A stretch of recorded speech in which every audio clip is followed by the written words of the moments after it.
What's going on, guys? Chuck here with another awesome Blu-ray purchase. And today, this is probably going to be a quick one.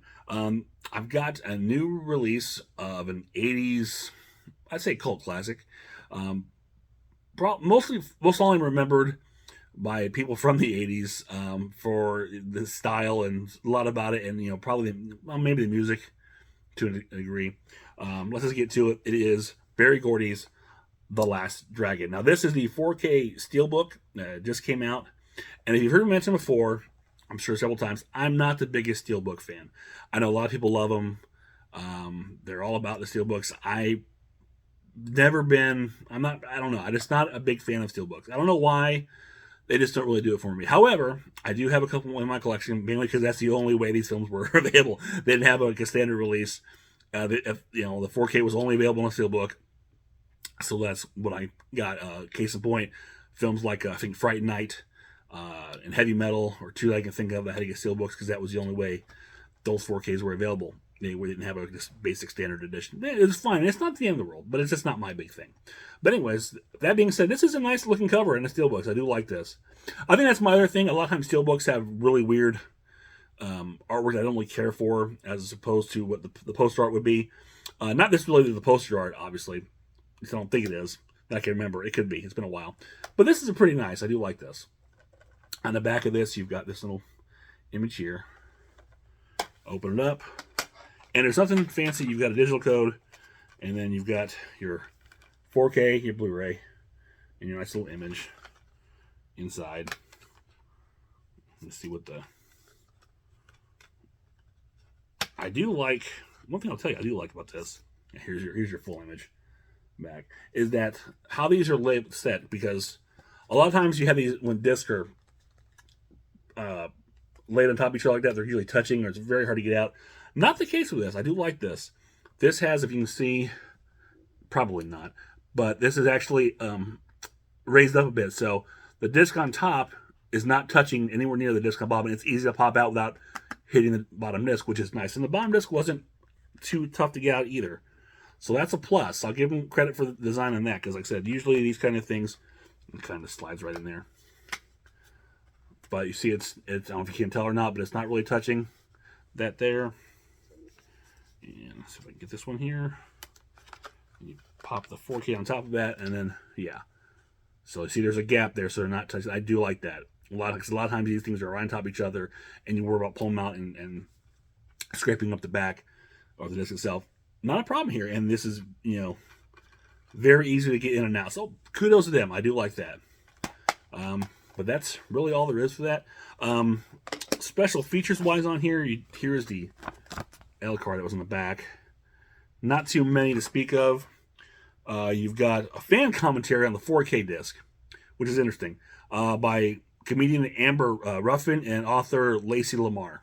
I don't know who these people are, but they're doing a commentary on the 4K. The Blu-ray disc has the commentary by director Mike Schultz, Return of the Dragon, look back at the making and legacy of Barry Gordy's The Last Dragon, featuring Tomic, Bruce Leroy, Barry Gordy, and more. Tomic? I never know how to pronounce his name. And then you have a trailer. There's not a whole lot of special features on here. And they're probably, because here's my old DVD copy. And it looks like some of the features, because this has director's commentary, bonus trailers, and the filmography. So everything, not too much. I don't know if there's a Blu-ray release. I think there was a Blu-ray release after this. I never upgraded it. And it probably had like that Return of the Dragon featurette on here. Yeah, this is plain. So, Tomic. I don't know. I know Vanity was the other one. Two one-name people in here. Tomic, and Vanity. Vanity is the one I can pronounce. Vanity is the one I know. And she's in here. But anyways, so there you have it. This is a film I fondly remember during my younger days. I think this came out probably 85, I want to say. So I was, right middle in grade school, and this was on HBO a lot. Kids loved this. We always talked about, the Show Enough and Kiss My Converse and, Bruce Leroy, all these great, things. It's very quotable It's a silly. I rewatched it not too long ago. Well, that's probably been a while, but I do remember seeing it and realize it's. I don't know how well it holds up. It's kind of goofy, but it's got a lot of heart to it. I think it's nice. It's sweet in some ways, um, but the villain is just over the top, silly and goofy. Vanity's great to look at, and of course you can't get enough of Shonuff. He is like the highlight of this whole film, and the Shogun of Harlem. That's fantastic. That's worth price of admission, and then the whole thing with the glow. I don't know what that's about, but and you also have I think El DeBarge in here when they were on top. Was there one big Rhythm of the Night? There one big, two big hit, had two big hits I can think of. Rhythm of the Night and Who's Johnny from the Short Circuit soundtrack. So there you have it, El DeBarge. It was gonna have an album because I had the album, or my mom had the album. Someone had the album at my house of El DeBarge, and to the beat of the Rhythm of the Night, dancing until the morning light. So there you have the Steelbook 4K Blu-ray. Very Gordy's The Last Dragon. Check it out. That is it for this quick video. If you enjoyed this, click thumbs up, share, subscribe. Leave me a comment below. Let me know if you've checked out Barry Gordy's The Last Dragon. If you have fond memories of it from your childhood, if you've never seen it, definitely check it out somewhere.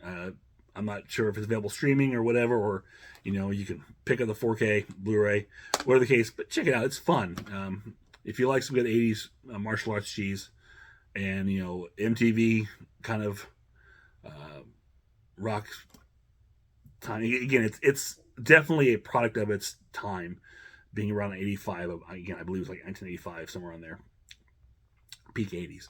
So, or just say hi. I'll always take hi. So until next time, this is Chuck saying I will see you on the other side.